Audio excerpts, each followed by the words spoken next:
Hola futboleros, hola futboleras, vídeo nuevo, y es que vamos a ponerle nota a los equipos aragoneses de la segunda división B. Empezamos por el Club Deportivo Ebro. Un Club Deportivo Ebro en el que yo pensaba que iba a luchar por subir a la primera RFF, que es lo que yo creo que se tenía que pedir y exigir, y más después de la primera vuelta, que la hizo muy bien y que acabó entre los tres primeros.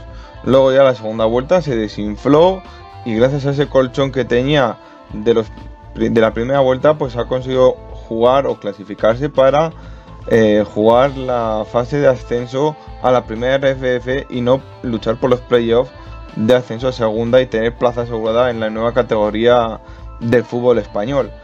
Entonces para mí ha sido un regular, un bien, entre un 6 y un 5.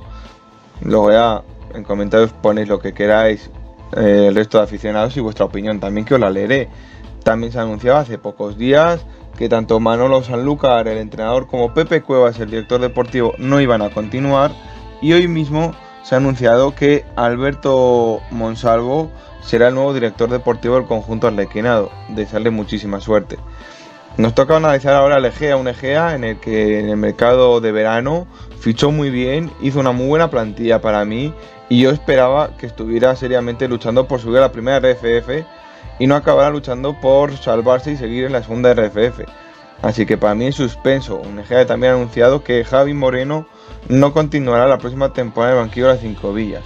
Y el Tarazona, para mí, recién ascendido, ha conseguido luchar por subir a esa primera RFF y sigue un año más y salvado, ha sido el que ha sacado un notable. Espero que os haya gustado el vídeo, futboleros. Dejar vuestros comentarios, vuestra opinión, darle like, suscribiros. Hasta pronto, adiós.